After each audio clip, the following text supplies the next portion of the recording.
Assalamualaikum warahmatullahi wabarakatuh. Alhamdulillahilladzi hadana lihada wa ma kunna linahtadiya laula an hadana Allah. Asyhadu an la ilaha illallah wahdahu la syarika lah. Asyhadu anna Muhammadan abduhu wa rasuluh. Allahumma shalli wa sallim ala sayyidina Muhammadin khatamil anbiya'i wal mursalin wa ala alihi wa sahbihi ajma'in. Rabbi shrah li sadri wa yassir li amri wa hlul 'uqdatam min lisani yafqahu qawli. Subhanaka la 'ilma lana illa ma 'allamtana innaka antal 'alimul hakim.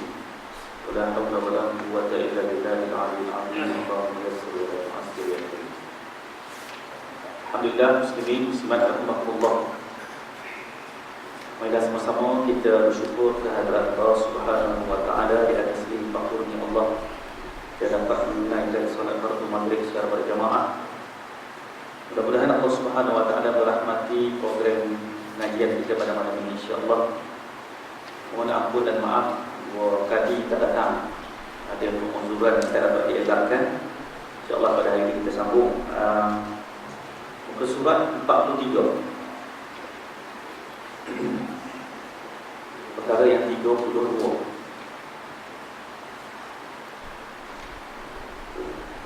Untuk menerima wahyu, Tuhan telah memilih rasul-rasulnya sepanjang zaman. Sejak dari Adam AS sampai kepada Nabi yang terakhir, yakni Nabi Muhammad SAW. Pokok-pokok kepercayaan dan ajaran yang disampaikan oleh rasul-rasul itu tidak berubah dari masa ke semasa, yaitu mengakui keesaan Tuhan dan memuja kepadanya semata-mata. Tetapi mengenai aturan-aturan yang berkalian dengan pergaulan bersama, memang ada perbezaan sesuai dengan tempat, waktu dan kehendak zaman yang berbeza-beza. Firman Allah di dalam surah Asy-Syura ayat yang ke-13. Syara'a lakum minad-din ma wassa bihi Nuhan walladzi auhayna ilaika wa ma wassayna bihi Ibrahim wa Musa wa Isa an aqimud-din wa la tatafarraqu fihi kabura 'ala musyrikin ma tad'uhum ilayhi Allah yajtabi ilayhi man yasha' wa yahdi ilayhi man yunib. Tuhan telah mensyariatkan agama untuk kamu, apa yang telah diperintahkannya kepada Nuh dan apa yang kami wahyukan kepada engkau, yakni Muhammad, dan yang kami perintahkan kepada Ibrahim, Musa dan Isa, bahawa hendaklah kamu tegakkan agama dan jangan kamu berpecah belah di dalamnya. Berat bagi kaum musyrik, yakni orang-orang yang mempersekutukan Tuhan, untuk menerima apa yang engkau serukan kepada mereka. Allah memilih untuk menjadikan putusannya siapa yang dikehendakinya dan dipimpinnya kepada agamanya orang-orang yang kembali kepada Tuhan. Baik, untuk sekalian, dalam perbincangan ini kita melihat bagaimana disebutkan kepada kita berhubung dengan Allah Subhanahu wa taala, dia memilih rasul. Ya. Rasul ini adalah pilihan Allah. Jadi kalau disebut rasul ini pilihan Allah Subhanahu wa taala, rasul ini yang dilantik oleh Allah Subhanahu wa taala, maknanya manusia yang diciptakan oleh Allah Subhanahu wa taala itu bukan semuanya yang dipilih oleh Allah. Masa bila dipilih, bagaimana dipilih rasul itu? Semuanya itu berdasarkan pengetahuan kita melalui apa yang diterangkan oleh Allah Subhanahu wa taala. Jadi kalau ada orang kata rasul itu tidak dipilih oleh Allah, itu silap. Rasul itu memang dipilih oleh Allah, ya. Bagaimana rasul itu dipilih? Hanya Allah Subhanahu wa taala yang mengetahui. Terma-terma syarat-syarat yang ditentukan oleh Allah untuk memilih para rasul. Ya, bukan kita yang kita tentu. Kalau kita lantik pemimpin, kita pilih. Kita letak kriteria dia. Nak lantik imam, ada kriteria dia. Nak lantik pengerusi, atau kuasa surau masjid, ada kriteria dia. Ni nak lantik utusan Allah, pasti ada kriteria dia. Siapa yang letak kriteria? Allah Subhanahu wa taala. Maka Allah Taala telah memilih rasul. Nabi yang pertama sekali diutuskan oleh Allah Subhanahu wa taala itu Nabi Adam AS. Allah Taala yang pilih. Malaikat pun bertanya juga pada awal-awal dulu, kenapa Allah Taala pilih untuk mencipta satu makhluk yang baru yang bernama manusia, sedangkan malaikat semuanya itu taat kepada Allah Subhanahu wa taala. Maka Allah Taala beritahu kepada para malaikat, aku mengetahui apa yang kamu tak tahu. Baik tuan-tuan sekalian, rasul-rasul yang dipilih oleh Allah Subhanahu wa taala, bila disebut rasul maknanya yang kita faham tentang prinsip beriman dengan para rasul. Dalam rukun iman, kita ada prinsip beriman dengan Rasul. Bagaimana prinsip beriman dengan Rasul? Adakah cukup bagi kita umat Nabi Muhammad SAW? Cukupkah kalau kita kata wa asyhadu anna Muhammadar Rasulullah? Cukupkah itu je? Kami naik saksi, aku naik saksi bahawa Nabi Muhammad itu Rasulullah. Dan full stop. Cukupkah macam itu saja? Tak cukup. Jadi prinsip beriman kepada Rasul itu penting untuk sekalian. Apa prinsip? Yang pertamanya, kita kena akui bahawa para Rasul ini adalah utusan Allah. Itu prinsip yang pertama. Bila Allah Ta'ala pilih para Rasul untuk jadi utusan dia, pastilah dia pilih yang terbaik. Betul tak?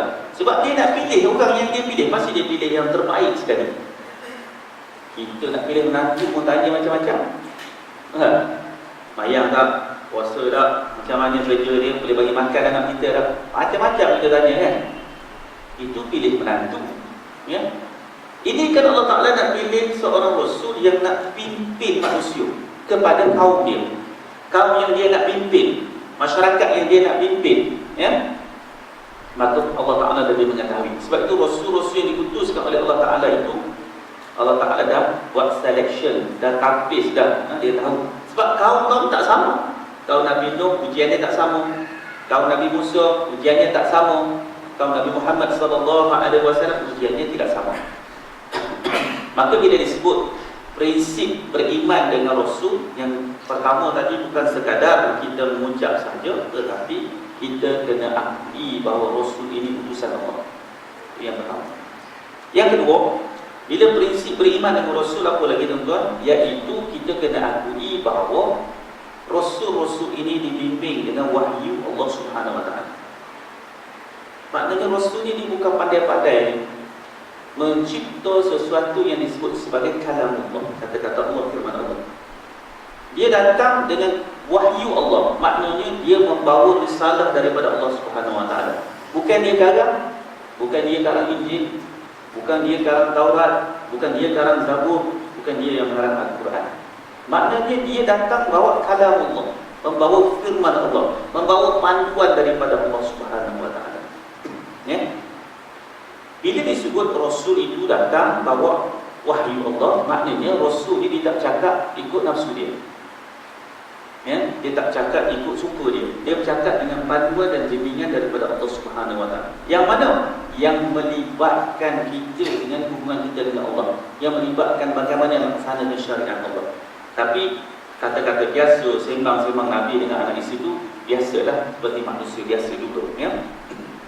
Baik, prinsip beriman dengan Rasul bagaimana? Prinsip beriman dengan Rasul yang seterusnya ialah kita mesti taat kepada Rasul. Firman Allah Subhanahu wa taala, "Atiiullah wa atiiur Rasul wa ulil amri minkum."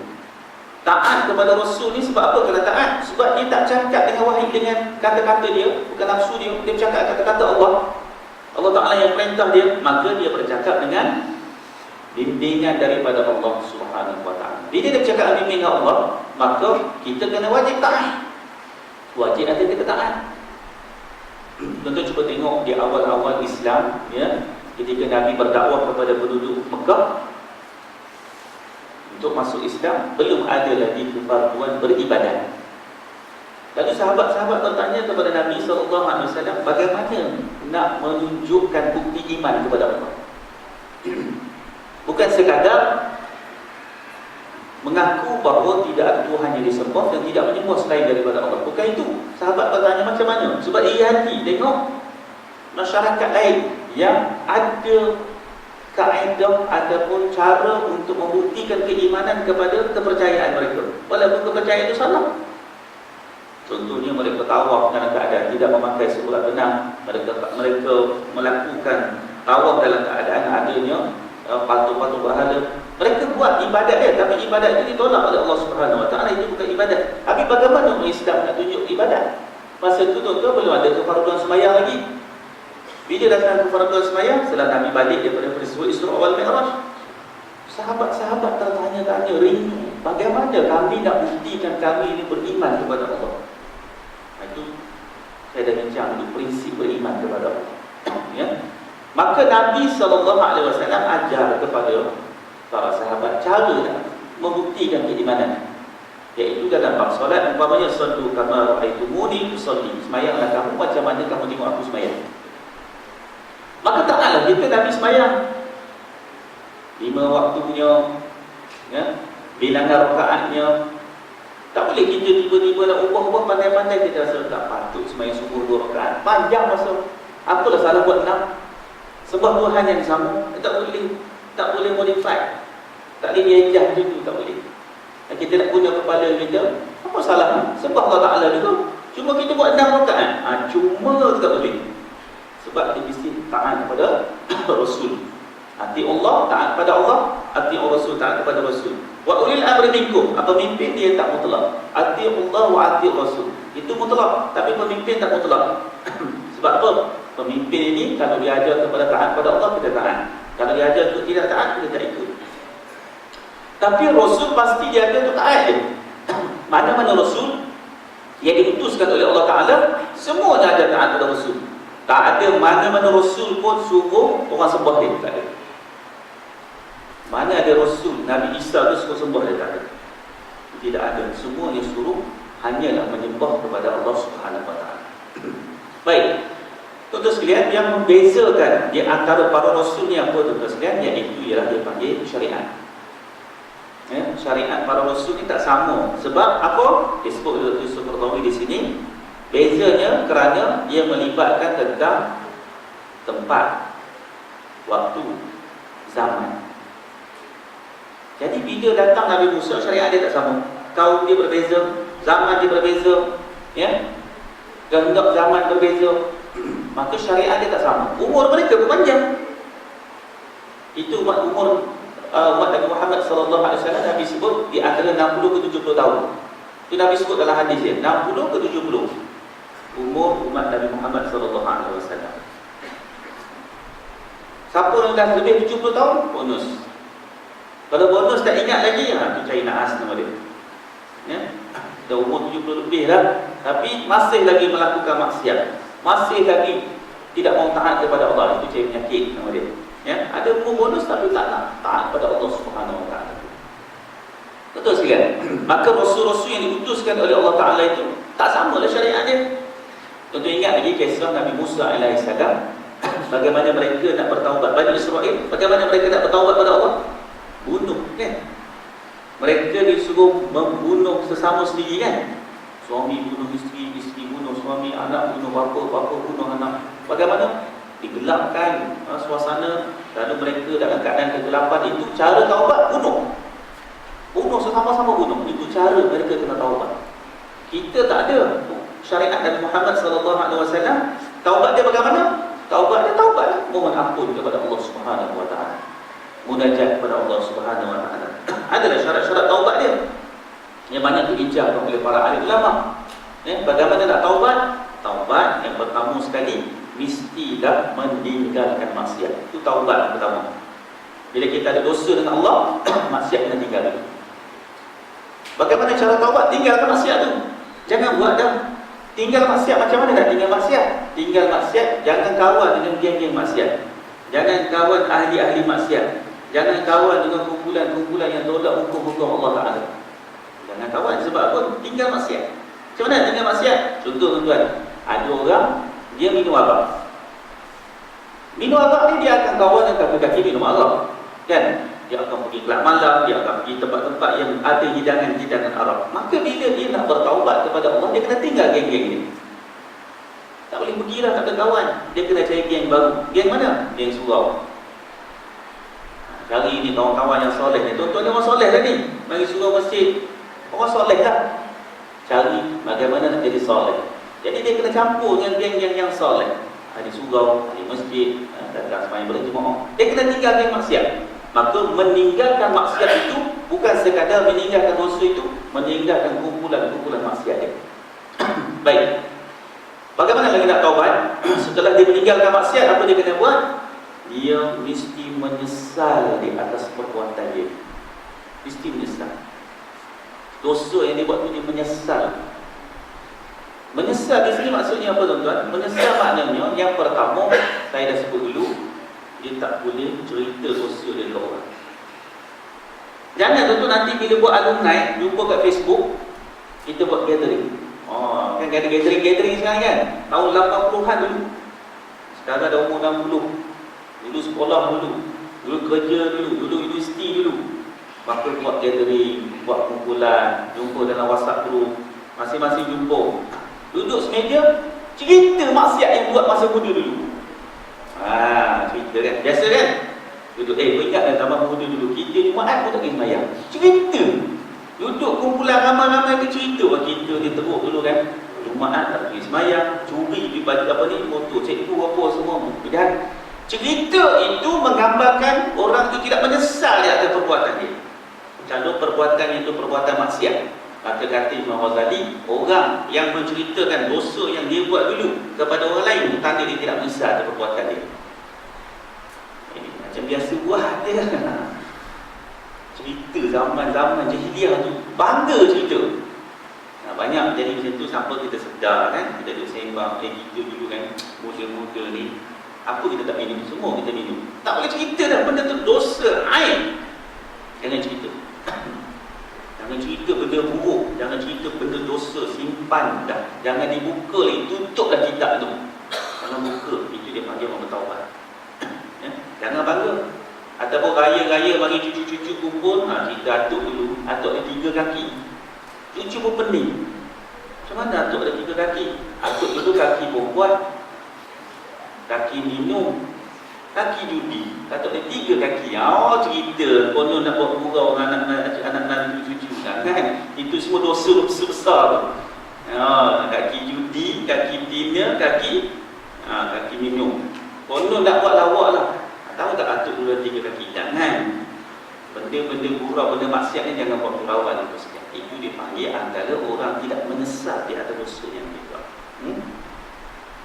Maka sebab itu tidak samalah tuan-tuan di antara syariat yang diturunkan kepada rasul-rasul yang dulu dan sekarang tak sama. Sebab faktor zaman, faktor tempat dan juga faktor masyarakat, faktor umur panjang dan sebagainya. Maka sebab itu hukuman juga tidak sama. Sebab itu Nabi Musa AS beritahu kepada Nabi Muhammad SAW ketika mana Nabi Muhammad diberikan perintah untuk solat berapa? 50 waktu. Nabi Musa kata umat kamu tak boleh buat. Tak boleh buat. Aku dah test tak boleh. 5 waktu tu kau pegang. Maknanya syariat tu tidak sama. Syariat tu tidak sama. Maka tuan-tuan, bila syariat tu tidak sama, maka tak bolehlah kita umat Nabi Muhammad SAW mengguna pakai syariat rasul-rasul yang terdahulu. Tak boleh. Macam sekarang saya sebut ada ajaran sesat Millati Ibrahim. Ajaran sesat, ya? Ajaran ikut ajaran Nabi Ibrahim, Millati Ibrahim, ya? Maka dia kata dia ikut ajaran Nabi Ibrahim.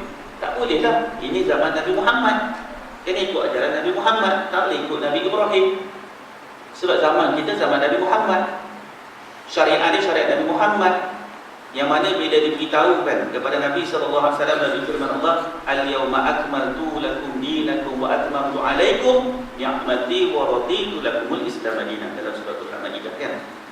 Yang mana Allah Ta'ala beritahu bahawa pada hari ini telah kusempurnakan bagi kamu agama kamu dan aku redha Islam itu menjadi pegangan ataupun ikutan. Maka bila Allah Ta'ala kata redha Islam menjadi pegangan umat Nabi Muhammad, jangan diikut lagi agama-agama lain, pandangan-pandangan lain. Sebab maklumat juga sedikit yang kita ada, hanya yang diceritakan sedikit sahaja di dalam Al-Quran kepada Nabi SAW. Maka tak bolehlah kita nak ikut ajaran-ajaran daripada Rasul yang lain, ya? Sebab itu dikatakan bahawa ketika turunnya Nabi Isa AS, Nabi Isa pun akan berpegang kepada kitab Al-Quran. Dia tak pegang lagi pada kitab Injil. Sebab dia bertemu dengan siapa? Dengan kaum yang dipimpin oleh Nabi Muhammad SAW, ya? Baik. Allah Ta'ala menyebut tadi ini dalam surah Asy-Syura ayat 13. Tuhan telah mensyariatkan agama untuk kamu apa yang telah diperintahkannya kepada Nuh, dan apa yang kami wahyukan kepada engkau wahai Muhammad, dan apa yang kami perintahkan kepada Ibrahim, Musa dan Isa. Tuan-tuan sekalian, nama-nama Nabi yang disebut itu semua yang Nabi Rasul Ulul Azmi. Ya? Kalau tak ingat, ada tengok tu, ada 5 tu Rasul Ulul Azmi. Bahawa hendaklah kamu tegakkan agama dan jangan kamu berpecah belah. Semuanya bawa benda yang sama, mesej yang sama. Apa dia? Masing-masing hendaklah aqimuddin. Hendaklah tegakkan agama. Tegakkan agama bagaimana? Semuanya mesti ada sembah Allah Subhanahu wa taala. Semua kena ada sembah Allah. Ya. Dan bila mana mereka sembah Allah, maka Allah Ta'ala memerintahkan mereka supaya jangan kamu berpecah belah di dalamnya. Ya, ini bila sembah Allah, janganlah pada masa yang sama kamu juga sembah benda lain. Allah sembah, pada masa yang sama manusia pun sembah. Tak boleh kan? Sebab itu dia kata syirik, dosa syirik, iaitu menyembah Allah, pada masa yang sama menyembah benda lain juga. Apa yang sembah? Hawa nafsu. Sembah manusia, takut kepada manusia, tinggal perintah Allah kerana takut kepada manusia. Bukan takut kepada kezaliman, takut kepada tak naik pangkat, takut kepada tak dapat bonus, tinggal perintah Allah. Tak boleh lah. Masa itu perintah Allah itu didaulatkan. Perintah Allah itu yang diletakkan di tempat yang paling tinggi sekali. Berat bagi kaum musyrik, iaitu orang-orang yang mempersekutukan Tuhan, untuk menerima apa yang kau serahkan kepada mereka. Berat di sini maknanya mereka tak akan ikut. Siapa dia? Orang-orang musyrik. Mereka tidak akan ikut apa yang Rasul-Rasul sampaikan kepada mereka. Mereka akan lawan. Mereka akan datangkan helah. Mereka akan datangkan kesulitan dalam melaksanakan perintah-perintah Allah. Maka Allah Ta'ala beritahu bahawa tugas kamu wahai para Rasul adalah untuk menyampaikan. Tugas para Rasul buat apa? Menyampaikan, menyeru mereka. Namun begitu, Allah Subhanahu wa taala lah yang memberi taufik dan hidayah. Jadi tuan-tuan, maknanya Nabi boleh bagi taufik hidayah? Nabi ni bukan menyeru saja, mengajak saja, berdoa saja, mengharap saja. Tapi boleh bagi hidayah tak Nabi dan Rasul? Tak boleh. Nabi Nuh AS tak boleh bagi wahyu, tak boleh bagi hidayah kepada anaknya sendiri. Tak boleh bagi hidayah pada anaknya. Maka kerana tidak boleh bagi hidayah itu, maka Allah Ta'ala kata bahawa urusan bagi hidayah ini urusan aku, urusan Allah Subhanahu wa Ta'ala. Begitu juga tuan-tuan sekalian, bila mana Rasul tidak boleh bagi hidayah kepada kaumnya, maka apa yang dia kena buat? Dia kena menyeru, buat kerja dakwah, ajar. Dari Allah Ta'ala bagi apa? Allah Ta'ala bagi bantuan kepada Rasul. Apa yang dia bagi bantuan? Mukjizat. Mukjizat ni bukan benda Nabi pergi belajar. Dia beza dengan sihir. Sihir ni kena pergi belajar macam mana nak buat sihir. Mukjizat lain. Mukjizat Allah Ta'ala bagi, Nabi tak payah belajar. Dikurniakan oleh Allah Subhanahu wa Ta'ala. Maka bila mana dikurniakan oleh Allah Subhanahu wa Ta'ala itu mukjizat, maka mukjizat itulah yang menyebabkan mudah ataupun memberi satu mesej tentang bukti kerasulan dia. Tapi tuan-tuan sekalian, kalau kita tengok dalam sejarah, para rasul ini mereka dah diberikan mukjizat, tapi kaum ni tak ikut juga. Nabi Musa AS diselamatkan kaumnya daripada Firaun, mukjizat belah kaum. Mereka awal mereka ikut, lepas tu akhirnya mereka menyeleweng. Maknanya tuan-tuan, mukjizat itu pun mereka tidak lihat bahawa satu pertolongan daripada Allah Subhanahu wa Ta'ala. Ya. Akhirnya mereka menyeleweng, mereka menyembah sapi betina yang dibuat daripada emas. Mereka sembah benda lain pula. Kenapa jadi begitu? Sebab rupa-rupanya mukjizat juga tak semestinya memberi taufik dan hidayah kepada mereka yang hatinya memang ada musyrik, hatinya kufur, memang dia tak nak kembali kepada jalan Allah Subhanahu wa Ta'ala. Ada satu perkara yang menarik untuk sekalian, yang kalau tuan-tuan lihat dalam surah Hud ayat 45 dan ayat 47. Surah Hud, kita tengok satu peristiwa alaihissalam berdoa kepada Allah. Firman Allah Ta'ala yang bermaksud, dan Nabi Nuh merayu kepada Tuhannya dengan berkata, wahai Tuhanku, sesungguhnya anakku itu dari keluargaku sendiri, dan bahawa janjimu itu adalah benar, dan engkau adalah sebijak-bijak hakim yang menghukum dengan seadil-adilnya. Nabi Nuh berdoa supaya Allah Ta'ala belah ihsan kepada anak dia. Anak dia tak ikut ajaran yang dibawa oleh Nabi Nuh alaihissalam.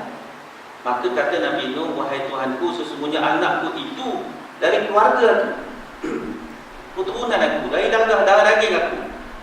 Aku menuntut janji kamu. Janji Allah apa dia? Janji Allah itu selamatkan keluarga Nabi Nuh alaihissalam. Janji yang diminta, ya. Lalu Allah Ta'ala berfirman, wahai Nuh, sesungguhnya anakmu itu bukanlah daripada keturunan kamu. Ini Allah Ta'ala beritahu, wahai Nuh, sesungguhnya anak kamu itu bukanlah daripada keturunan kamu, kerana dia telah terputus hubungan dengan kamu disebabkan kekufurannya. Sebab dia kufur, maka dia terputus hubungan keluarga dengan kamu.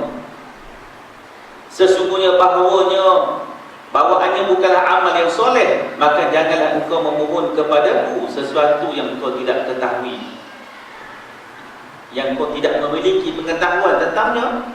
Sebenarnya aku melarangmu daripada menjadi orang-orang yang jahil. Surah Hud ayat 45 dan 47. Tengok tuan-tuan, Nabi Nuh jadi rasul, bawa dakwah, tetapi anak dia tak ikut.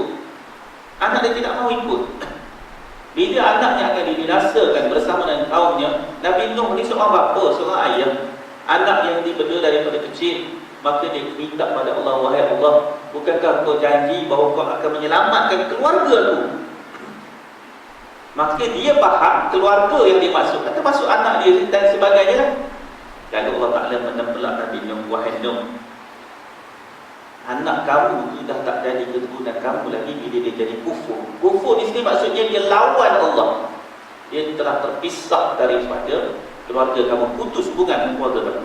Lalu wahai Nuh, Allah Ta'ala menempelak Nabi Nuh, janganlah kamu ini jadi orang yang jahil.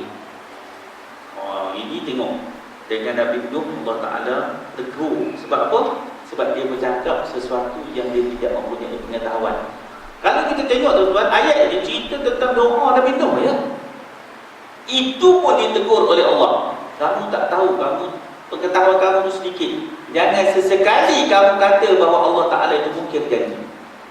Jangan sesekali kamu menyatakan Allah itu seolah-olah tidak menunaikan janji. Itu maksud dia. Seolah-olah Nuh dalam merayunya, wahai Allah, engkau janji nak selamatkan keturunan aku, keluarga aku ni. Tiba-tiba kau tak selamatkan. Seolah-olah bunyinya begitu. Seolah Allah Ta'ala itu pun mungkir janji. Itu Allah Ta'ala beritahu, wahai Nuh, kamu tidak tahu. Sebab apa? Allah Ta'ala beritahu, bila kamu kufur, terputuslah hubungan dengan keluarga. Kita bagaimana tuan-tuan kalau anak kita murtad? Begitu juga, boleh tak dia dapat pusaka? Tak boleh. Boleh dapat waris pusaka? Tak boleh. Anak tu murtad, kahwin dengan India mana tak tahu, kahwin dengan Cina mana tak tahu, ikut agama yang lain. Lalu kita pun kata, jahat macam mana pun dia anak kita, maka kita nak buat wasiat bagi pusaka kat dia. Boleh? Tak boleh, sebab dia bukan Islam. Dia tak boleh terima pusaka. Terputuslah apa yang berkait dengan persoalan harta pusaka dengan dia. Tak boleh terima. Tak boleh kata, anak saya yang lahirkan, tak apa, dia murtad pun tak apa, saya nak bagi pusaka. Tak boleh. Wasiat, tak jadi wasiat. Sebab ketika itu tidak berjalanlah peraturan agama terhadap dia yang kufur kepada Allah Subhanahu Wa Taala. Tak berjalan. Juga. Itu satu contoh untuk sekalian kita boleh lihat tentang bagaimana para rasul yang diuji oleh Allah Subhanahu Wa Taala, antaranya Nabi Nuh alaihissalam. Begitu juga tuan-tuan kita lihat Nabi Ibrahim alaihissalam. Diuji bagaimana? Dahlah kahwin lama tak dapat anak, sampai umur 80 tahun lebih. Tiba-tiba dapat anak, tak ada nak bergurau senda main suka-suka, diperintahkan pula tinggal di padang pasir. Tinggallah Hajar dengan Ismail seorang-seorang di tempat yang tak ada orang. Bukan macam tuan-tuan pergi saudara tu, tak pernahnya tak ada orang. Dulu memang tak ada seorang pun. Bertanyalah Hajar, wahai suami aku, nak tinggal kat mana kami berdua ni? Ya, Nabi Ibrahim. Tanya lagi, wahai Nabi Ibrahim, nak tinggal kami kat mana ni? Bawa jauh dah ni. Ya, Nabi Ibrahim. Akhirnya Hajar tanya kali ketiga, wahai suamiku, adakah ini perintah daripada Allah? Baru Nabi Ibrahim jawab, ya, ini perintah daripada Allah. Kata Hajar, kalau begitulah, insya-Allah aku akan taat. Pastilah kami di bawah lindungan Allah. Ini isteri yang taat pada suami. Sebab suami ni Rasul, dia kena kenal suami. Kenal suami ni penting sangat-sangat. Tahu perangai suami. Kita jangan tuan-tuan yang kita kenal perangai buruk suami je. Hak baik semua tak ingat. Dengar-dengar daripada orang lain, orang kata, suami awak baik, suami aku baik, aku perangai buruk, gini-gini. Senarai semua hak buruk. Tak ada hak baik langsung. Oh, tak boleh itu. Itu maknanya isteri yang tidak saleh. Tak saleh sebab dia ingat perangai buruk laki dia. Laki dia tak boleh dilepaskan depan orang ramai, bahaya nanti orang minat. Itu dia ingat. Laki dia tak boleh diletakkan duduk dalam kumpulan perempuan ramai-ramai, nanti dia akan jadi ikon. Bahaya. Hak baik-baik semua tak ingat. Isteri salehah, dia kena ingat perangai baik suami dia kenal. Macam juga Khadijah. Bila mana Nabi SAW diuji balik daripada Gua Hira, menggigilnya Nabi SAW, maka diselimutnya Nabi Muhammad, maka Khadijah beritahu, wahai suamiku, insya-Allah kamu tu baik. Kamu tu selalu bantu anak yatim, kamu selalu mempertahankan silaturahim. Pasti dia datang kepada kamu tu yang baik-baik. Maknanya dia tenangkan suami dia dengan cerita baiknya suami dia. Ini dah balik cerita, isteri kata, awak memang perangai buruk daripada saya kenal awak dulu. Tak ada satu pun hak baik. Semua ingat hak buruk, hak lelaki je. Jadi itu bukan isteri yang salihah. Baik, begitu juga Nabi Ibrahim diuji oleh Allah Subhanahu Wa Taala, tinggal Nabi Ismail, tinggal Hajar di tempat yang kering kontang dan sebagainya. Lalu Allah Ta'ala berikan bantuan Allah Ta'ala datang dengan bumi Mekah itu dibangunkan. Nabi Ismail dan Hajar duduk di situ. Tak lama pula uji pula lagi, dah lah kecil-kecil tinggal. Lepas tu datang pula nak sembelih. Ujian, ya. Maka datang daripada ujian para Rasul, datang syariat. Apa syariat dia? Syariat menyembelih korban, syariat haji, ya, datang syariat tawaf, sa'i dan sebagainya. Peraturan dalam ibadat. Maka yang itu dipakai juga oleh syariat kita yang dilaksanakan oleh Nabi Muhammad SAW. Ya. Begitu juga ujian kepada Nabi Musa yang kita dah cerita tadi, dan juga Nabi Isa AS diuji oleh Allah Ta'ala, syariatnya tidak sama. Ya, tidak sama syariatnya. Maka semuanya itu, walaupun syariatnya tidak sama, semuanya mengajak kepada menyembah Allah Subhanahu Wa Taala yang satu. Ya. Dah masuk waktu. Baik, tuan-tuan sekalian, maka Allah Ta'ala akan bagi hidayah kepada siapa yang mendapat petunjuk Allah. Siapa yang dapat petunjuk? Mereka yang diseru oleh para Rasul dengan seruan hidayah. Maka nak dapat hidayah macam mana? Ikut seruan para Rasul, patuh seruan para Rasul, maka akan dapatlah hidayah Allah Subhanahu Wa Ta'ala. Saya sambung dulu untuk azan Isyak. Anak Tuhan, melainkan manusia serupa kita, tetapi Tuhan memberikan kurnia kepadanya dengan nikmat wahyu supaya mereka menyampaikan risalah Tuhan kepada manusia. Firman Allah dalam surah Ibrahim ayat yang ke-11, qalat lahum rusuluhum in nahnu illa basharun mislukum walakinallaha munnu ala man yasha'u min ibadihi. Rasul-rasul itu mengatakan kepada manusia, kami adalah manusia serupa kamu juga, tetapi Allah memberikan kurnia, yakni menyampaikan wahyu kepada siapa yang dikehendakinya di antara hamba-hambanya. Baik, tuan-tuan sekalian, Nabi-Nabi dan Rasul yang disebut dalam Al-Quran, bagaimana sifat Nabi itu? Sifat Nabi, sifat Rasul, yang pertama, dia tidak pernah mengambil alih tugas Tuhan. Dia tidak kongsi kuasa dengan Tuhan, tidak ada sharing power dengan Tuhan. Ya, maka bila dia tidak pernah mengambil tempat Tuhan, dia bukanlah orang yang menghukum, tetapi melaksanakan apa yang Allah Ta'ala suruh. Jadi bila datang perintah-perintah daripada Allah Subhanahu Wa Ta'ala, itu bukan Nabi mereka, bukan Nabi pandai-pandai buat, bukan Nabi pandai-pandai cipta. Sebab tu beza tuan kita ni orang yang beragama Islam, kita menganut agama Islam bukan menganut agama Muhammadism. Kita bukan menganut agama Muhammadism seperti mana orang lain menganut Gautama Buddha, orang lain menganut Confucius. Ya, akhirnya dia pun confuse atau nak pilih apa satu. Kita dia menganut agama Islam. Itu bezanya. Dia kata tadi bahawa Rasul ini adalah dia tak ambil alih tugas Tuhan. Dia tak pernah sesekali suruh orang menyembah dia. Yang disuruh adalah sembah Allah. Maka dia tidak pernah sesekali campur tangan dalam pemerintahan Allah Subhanahu Wa Taala. Alam ini dia tak campur tangan. Terbitnya matahari, tenggelamnya matahari, turunnya hujan, semuanya bukan di bawah kekuasaan Rasul. Itu semua di bawah kekuasaan Allah Subhanahu Wa Taala. Dan Nabi ataupun Rasul juga bukan sebahagian daripada Tuhan. Ya, kalau kita tengok dalam filem-filem klasik fiction Mak Saleh, dia ada dewa Hercules, dewa-dewa pelik-pelik kan. Itu semua adalah pengaruh-pengaruh ajaran yang salah. Jadi kalau kita duk bagi anak kita tengok, duk adik tengok tu, anak kita percaya bahawa Tuhan ni ada dewa, ni ada dewa tu, ada anak dewa dan sebagainya, ada kuasa-kuasa tertentu. Itu semua adalah perkara yang tidak berlaku kepada kita yang menganut agama Islam, yang beriman kepada Allah dan Rasul. Dan Rasul itu pasti bukan anak Tuhan. Sebab bagaimana mungkin Allah Ta'ala mencipta kita, tiba-tiba Allah Ta'ala pula yang daripada yang dicipta tu lahir zuriat? Tak mungkin, tak masuk akal kan? Boleh tak tuan-tuan? Seorang pereka kereta tiba-tiba dia kahwin dengan kereta. Orang gila tuan-tuan kan? Tak mungkin. Dan lepas tu lahir pula kereta, anak kereta lahir. Tak mungkin tuan-tuan kan? Itu pun akal kita dah boleh terima kan? Kita cipta kereta, tiba-tiba kita kahwin kereta tu, lahir-lahir kereta lain. Senang itu. Kena beli BMW pun semua. Esok lahir BMW baru. Tak mungkin tuan-tuan kan? Akal manusia pun boleh terima. Jadi bagaimana mungkin pencipta berkahwin dengan yang dicipta lalu lahir satu benda baru?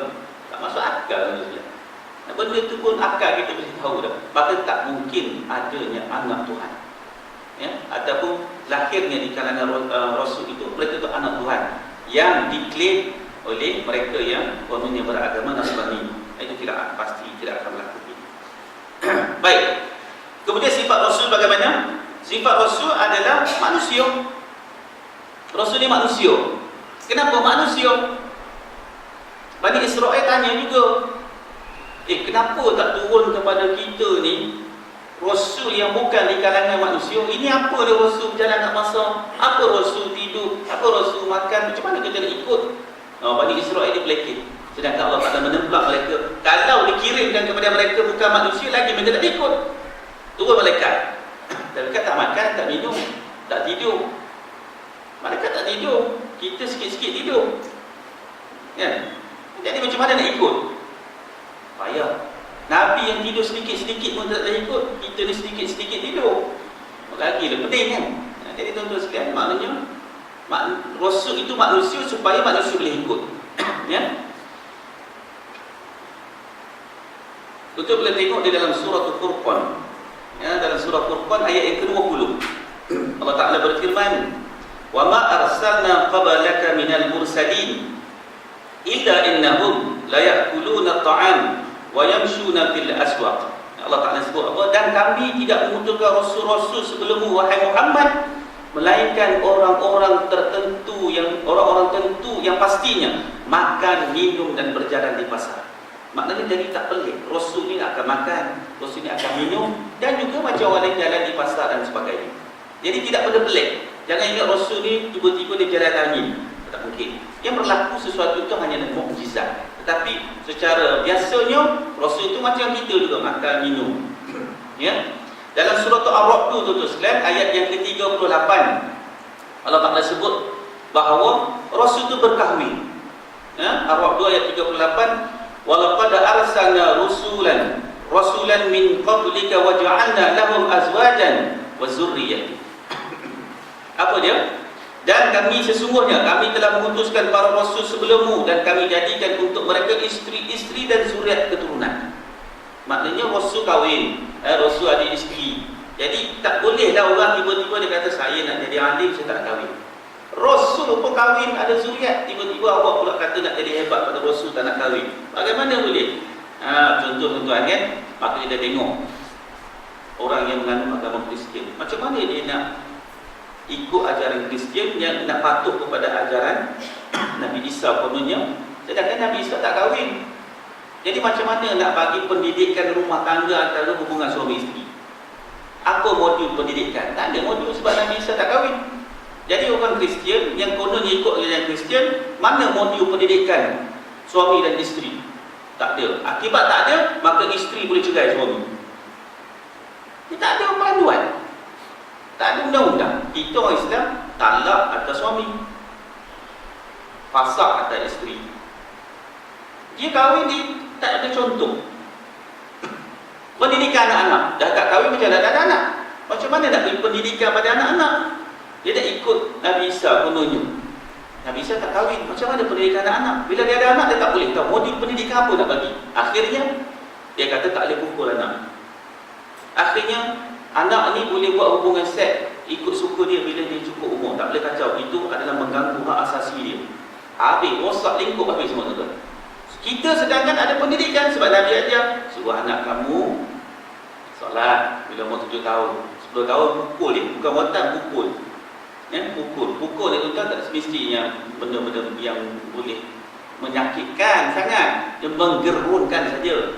Lipat serban tu, lipat surat khabar dah tak beli dah pula. Serban lah. Kadang bukan nak pukul pun, baru nak angkat dia takut dah. Kan? Baru kita angkat dia gerun, menimbulkan kegerunan saja. Ya. Lepas tu apa? Lepas tu, bila umur balik macam mana? Pisahkan tempat tidur anak lelaki, anak perempuan kena pisahkan. Perempuan tak boleh lagi, dulu tidur ramai-ramai lentang-lentang tutup. Tak boleh dah, bila anak dah cukup umur, perempuan kena tidur dalam bilik lain, lelaki tak boleh campur lagi dah. Islam ajar pendidikan kan? Lepas tu apa lagi? Tak boleh masuk bilik mak ayah. Ni bilik mak ayah ni nak masuk kena ketuk dulu, jangan main terapur je. Walaupun dalam bilik mak ayah mungkin ada bilik air. Bilik air penuh, nak masuk kena ketuk dulu. Mak boleh minta izin masuk. Masuk-masuk sekali anak terkejut. Bahaya. Ya, maka pendidikan itu semua tu pendidikan dalam rumah tangga anak-anak dan sebagainya. Habis orang Kristian kononnya nak ikut Nabi Isa, tak ada pendidikan. Hubungan dengan atuk macam mana pula?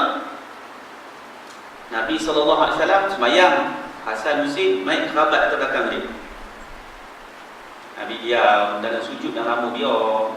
Abu Bakar kata, lama ni sujud ni. Kata Abu Bakar, kalau lama lagi ni, dia nak bangun nak tengok kot-kot Rasulullah berbuah dan sebagainya. Sahabat lain pula kata, agak-agak turun wahyu apa. Nabi tak bangun-bangun tu. Akhirnya Nabi Allahu Akbar. Lepas main tanya, ya Rasulullah, pasal apa lama tadi datang wahyu ke Rasulullah? Ya, tak datang wahyu. Habis apa berlaku? Hasan Husin main kerabat belakang tu. Terus semayang. Dan Nabi, psikologi dia bijak. Bila dia tak bergerak, budak naik kuda, naik apa, tengok tak bergerak, dia lama-lama dia boring. Dia boring tengok benda dia tak bergerak pun jadi jemu. Atuk senyap, dia tak ada apa main-main, yang ni pun tinggal. Kalau kita macam mana tuan-tuan? Berhenti semayang, pukul tu. Kan? Berhenti semayang. Jadi itu semua pendidikan. Maka mereka nak ikut macam mana, tak boleh ikut. Akhirnya dia kahwin, dia nak pakai modul apa? Tak ada modul. Dia ada anak, modul apa nak pakai? Tak ada modul.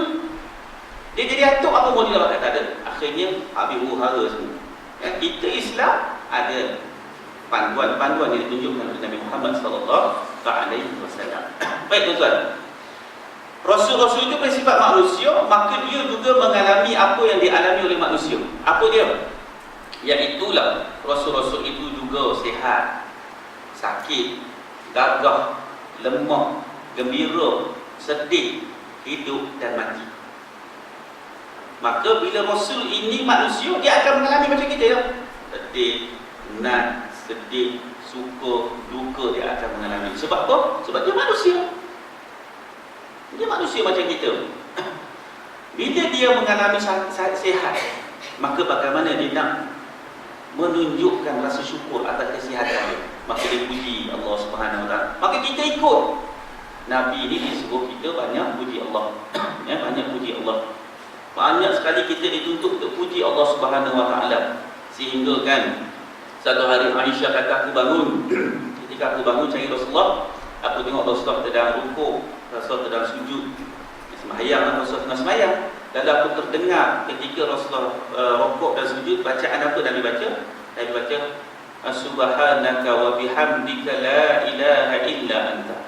Maha suci Allah, segala puji-puji bagi Engkau wahai Allah, tidak ada Tuhan yang disembah melainkan Engkau. Ini Nabi ucap ketika Nabi rukuk dan juga ketika Nabi sujud. Maknanya Nabi dia buat penyataan syukur dia bagaimana, gembira dia bagaimana, maka dia memperbanyakkan ketaatan, kan? Itu Nabi buat. Ketika dia bersyukur, kita dia seronok, dia banyak taat. Sehingga Aisyah tanya kepada Rasulullah, "Ya Rasulullah, kenapa kamu sembahyang sampai buka-buka kaki? Kenapa kamu sembahyang malam lama sangat?" Nabi kata, "Tidakkah layak bagi aku menjadi abdan syakura? Tak layak aku jadi hamba Allah yang bersyukur?" Maka tuan-tuan, kita ni bersyukur, apa nak buat? Bukan kata berduri rumah selamat. Banyakkan hubungan kita dengan Allah, solat sunat. Itu yang penting kita kena buat. Yang kita nak bagi makan orang tu semua tu tak ada masalah. Tetapi kita dengan Allah Ta'ala bersyukur bagaimana? Dan syukur kita ialah dengan banyak ingat Allah. Ingat tak doa yang diajar oleh Nabi kepada Muaz? "Wahai Muaz, aku amat cinta kasih kepada engkau wahai Muaz." Nabi beritahu Muaz, "Maka wahai Muaz, aku nak beri kepada engkau satu doa. Kau bacalah doa ini setiap kali sesudah solat." Nabi ajar pada Muaz, sebab Muaz ni Nabi sayang. Apa doa dia? Nabi ajar, "Wahai Muaz, baca doa ini, Allahumma a'inni ala dzikrika wa syukrika wa husni ibadatik." Ini doa Nabi ajar. Maksudnya apa? Wahai Muaz, baca doa ini. "Wahai Tuhanku, bantulah aku untuk ingat kepada Engkau." Ya? Maknanya nak ingat kepada Allah pun kena minta tolong Allah juga. Kemudian, "Bantulah aku untuk bersyukur kepada Engkau." Nak bersyukur kepada Allah pun kena minta tolong Allah juga. Dan, "Wahai Allah, bantulah aku untuk aku memperelokkan ibadah aku kepada Engkau." Tiga benda tu kan Nabi ajar, jangan tinggal doa ni lepas sembahyang. Apa dia? "Ya Allah, bantulah aku untuk aku ingat pada Engkau." Tuan-tuan, nak ingat pada Allah pun minta bantuan Allah. Ya. Apa bukti tuan-tuan? Seperti mana yang saya pernah sebut dalam kuliah saya dulu. Bangun pagi, boleh tak sebut Alhamdulillah? Buka mata saja, terus terpancur daripada mulut kita, Alhamdulillah. Boleh buat tak? Cek tengok. Bukan senang tuan-tuan sekalian nak buat tu. Sebab apa? Sebab kita tidak ada latihan. Mungkin kita buka mata datang, pukul berapa? Tengok jam. Baru Alhamdulillah. Ataupun bangun-bangun, pergi beli air. Ataupun bangun-bangun, bini aku hilang apa siapa ni? Siapa yang nak cek iman dia senang je kan? Buka mata dia terus Alhamdulillah. Maknanya iman dia hebat. Hebat iman orang. Macam mana nak dapat kan? Praktis. Praktis make perfect. Selalu kena buat latihan. Macam mana buat latihan? Malam nak tidur nanti, "Ya Allah, bantulah aku untuk ingat pada Kau." Kalau kita jadi macam tu tuan-tuan, Alhamdulillah. Mana iman kita tinggi lah. Bila kita ingat pada Allah sampai macam tu sekali, Allah lagi dah ingat kat kita. Kan? Bila kita ingat Allah, apa berlaku pun Allah dulu. Apa berlaku pun Allah dulu. Lagilah Allah Ta'ala ingat kat kita. Kemudian apa? Minta kepada Allah untuk bersyukur. Betul sekali. Kadang-kadang kita terlupa juga nak bersyukur kepada Allah. Kita tunggu dapat sesuatu yang besar baru nak bersyukur. Dapat bering baru nak bersyukur. Ya? Tapi Allah Ta'ala bagi banyak kat kita. Bagi sihat, bagi panjang umur, bagi kita zuriat. Dulu kita kahwin tak ada zuriat. Tuan-tuan tak bangga tuan-tuan. Anak-anak tuan-tuan ambil buku tulis nama dia, contohnya lah, anak saya lah, senang, Fatin Nasuha binti Muhammad Sabir. Tuan-tuan tak bangga ke tuan-tuan? Anak kita tulis nama kita di belakang nama dia. Tak bangga ke? Bangga sebab apa? Zuriat tu Allah Ta'ala bagi. Bukan semua orang dapat. Tuan-tuan tak bangga ke anak-anak tuan-tuan tulis nama tuan-tuan tu? Zuriat itu Allah Ta'ala bagi. Tak bersyukurkah kita Allah Ta'ala bagi zuriat? Berapa ramai orang kahwin tak ada zuriat? Ada artis yang kaya raya, jutawan, macam-macam buat. Ada zuriatnya. Kita rasa dia memiliki segala-galanya. Harta kekayaan dunia, boleh pergi umrah 3 kali sebulan. Tapi tuan-tuan sekalian, zuriat tak ada. Kita Allah Ta'ala bagi, bersyukurnya kita dapat zuriat. Masya Allah, tak senang dapat zuriat. Ada orang nak anak laki-laki, Allah Ta'ala kurnia anak laki-laki. Ada orang yang Allah bagi anak perempuan, dapat anak perempuan. Tak bersyukur lah. Itu nikmat yang paling besar. Bagaimana nak bersyukur bila dapat apa yang kita mohon? Banyak ingat kepada Allah Subhanahu Wa Ta'ala. Banyak salat. banyak ingat pada Allah, banyak solat, banyak zikir. Ingat ini zuriat kita ni Allah Ta'ala bagi, bukan boleh buat-buat, bukan dia beli-beli. Tak boleh, ini Allah Ta'ala bagi, ya. Wa husni ibadati, wahai Allah, bantulah kami untuk memperelokkan ibadah. Memperelokkan ibadah, tuan-tuan, maknanya ibadah kita bertambah khusyuk semayangnya. Kita makin merasa rindu dalam melakukan ketaatan. Betul, sila kita tanya diri kita, tuan-tuan, dalam kita buat ibadat, ada tak kita rasa kemanisan dalam melakukan ketaatan? Cuba cek diri kita. Bila kita baca Quran, rasa Allah menteramkan hati. Bila kita semayang, rasa seronoknya. Bila kita bagi sedekah, kita rasa gembira. Ada tak? Kalau tak ada, hati kita ada masalah. Sebab tu kita baca kitab iman dan kehidupan. Nak cek bagaimana iman kita ni.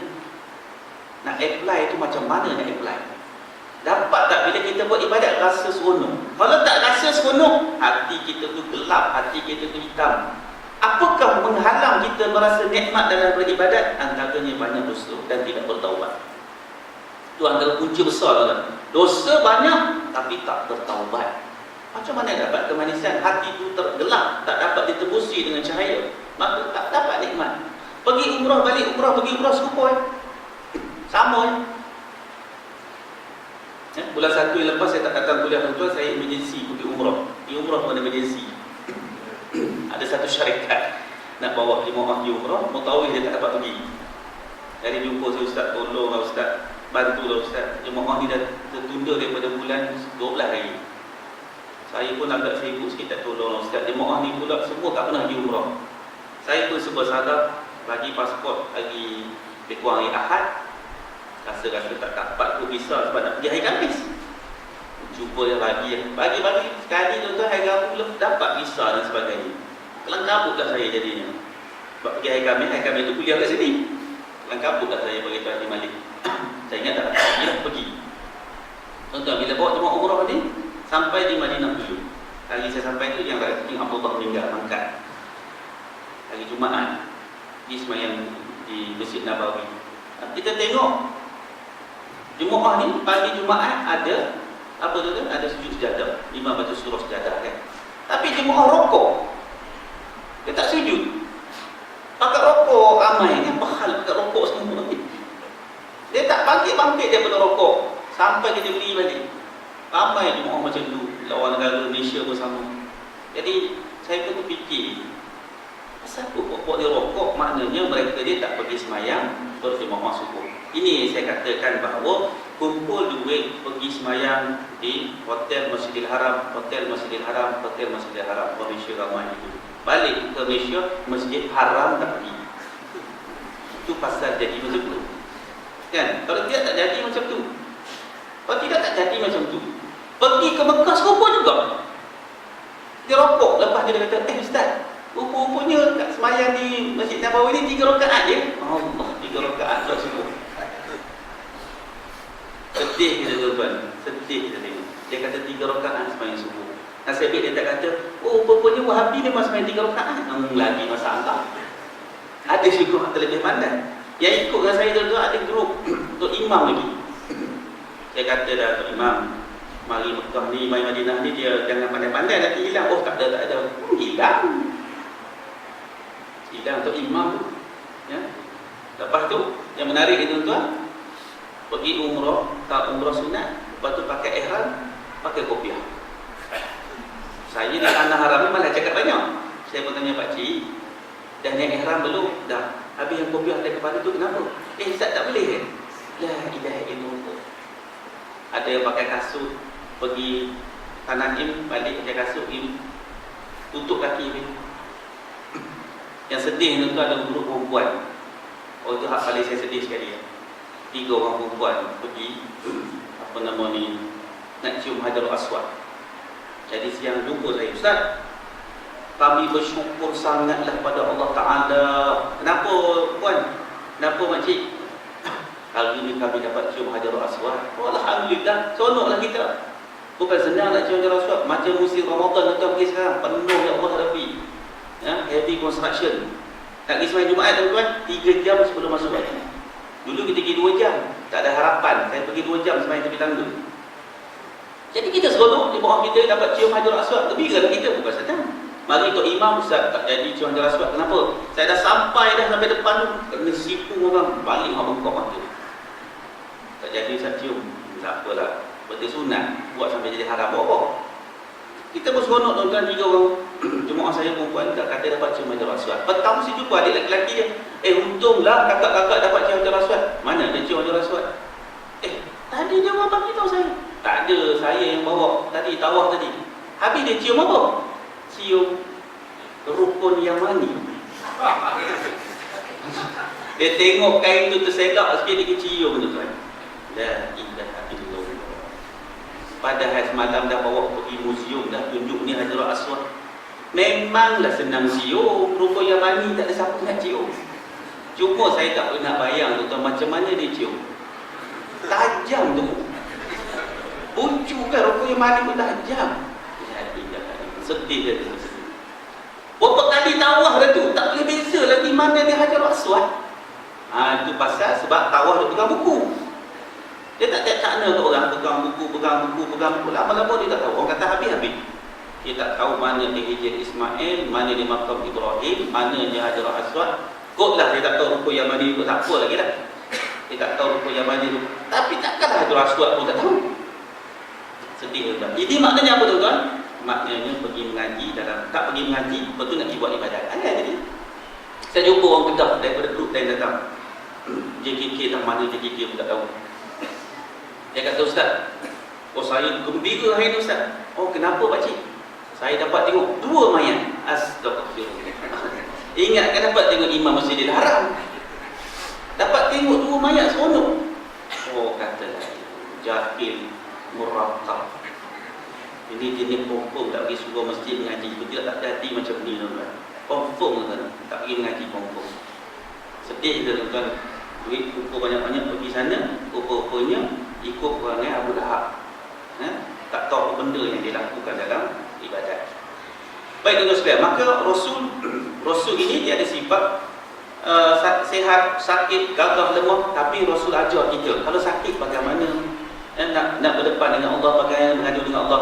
Bila sihat apa kena buat, bila lemah bagaimana nak lakukan ibadat. Kita tak mampu sembahyang berdiri, sembahyang duduk, tak mampu sembahyang duduk, baring dan sebagainya. Nabi ajar kepada kita. Sebab dia tahu kita ni manusia akan pergi kepada peringkat itu, satu peringkat lagi. Kita panjang umur mungkin kita tak larat. Nabi gembira, bila gembira bagaimana Nabi gembira? Nabi tak adalah gembira gelak kuat-kuat sampai nak pecah dunia. Nabi ketawa je sedikit saja. Nabi ajar kita bagaimana nak hidup, ya. Nabi bersedih berpada-pada, bukan bersedih sampai tak makan, tak minum, sampai jadi sakit dan sebagainya. Tak, Nabi tak buat. Nabi ajar bagi panduan kepada kita. Dan Nabi hidup dan Nabi juga wafat. Rasul-Rasul ini hidup dan wafat. Maka bila Nabi wafat, kita kena terima hakikat bahawa kita ziarah makam Rasulullah, beri salam, banyakkan selawat ke atas Rasulullah. Bukannya kita pergi puja kubur Rasulullah. Bukan puja, tapi kita berselawat ke atas Nabi SAW.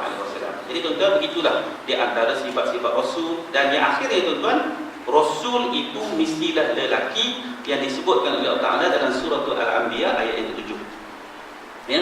Rasul itu mesti lelaki. Tak mungkin siapa-siapa tiba-tiba mengaku jadi Rasul, tiba-tiba dia kata dia perempuan. Tak mungkin. Makna Rasul memang dipilih oleh Allah Subhanahu Wa Ta'ala. Rijalan nuhiya ilaihim. Ya? Orang lelaki yang jadi Rasul. Tak ada orang perempuan jadi Rasul. Transgender lelaki lah perempuan tak ada. Jadi ini yang disebutkan. Maka kita lihat bahawa Rasul-Rasul yang dikirimkan kepada manusia itu, semuanya itu diberikan oleh Allah Ta'ala wahyu untuk bimbing kita bagaimana cara nak beribadat, bagaimana cara nak taat kepada Allah Subhanahu Wa Ta'ala. Jadi tuan-tuan sekalian, saya berhenti di situ. InsyaAllah nanti kita sambung bab baru, iaitu tentang bagaimanakah nak beriman dengan hari akhirat. Nah, tajuk ni panjang tuan-tuan sekalian. InsyaAllah nanti kita bincang dengan pertemuan yang akan datang. Wabillahi taufiq wal hidayah. Wassalamualaikum warahmatullahi wabarakatuh.